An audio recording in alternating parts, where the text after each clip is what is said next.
এক মাস রোজা রাখার পর শাওয়াল মাসের প্রথম দিন মুসলমানরা ঈদ উল ফিতর উদযাপন করেন। এটি সবচেয়ে বড় ধর্মীয় উৎসব। চাঁদ দেখা সাপেক্ষে এই তারিখ নির্ধারণ করা হয়।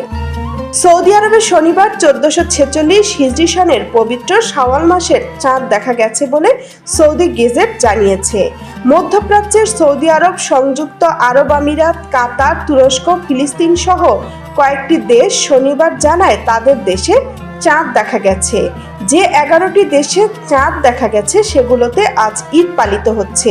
আজ যে 11টি দেশ ঈদ উদযাপন করছে সে দেশগুলো হচ্ছে সৌদি আরব, সংযুক্ত আরব আমিরাত, বাহরাইন, কুয়েত, তুরস্ক, ইয়েমেন, ফিলিস্তিন, সুদান, লেবানন সুন্নি কর্তৃপক্ষ ও ইরাক কেবল কুর্দিস্তান আঞ্চলিক সরকার। আনুষ্ঠানিকভাবে পবিত্র ঈদ উল ফিতরের তারিখ ঘোষণা করা হয়েছে ভারত, ইন্দোনেশিয়া ও মালয়েশিয়ায়। 31 মার্চ ঈদ উল ফিতর উদযাপিত হবে এই তিন দেশে। ওমান, মিশর, সিরিয়া, জর্ডান, 99% মুসলমানের দেশ Morocco, Indonesia, Pakistan, Malaysia, Brunei, Bharat, Australia, Iraq সুন্নি ও শিয়া কর্তৃপক্ষ, তিউনিসিয়া ও লিবিয়া এর 14টি দেশ আগামীকাল ঈদ উদযাপন করবে। আবার শাওয়াল মাসের চাঁদ দেখা না গেলে কোনো কোনো দেশে মঙ্গলবারও ঈদ হবে।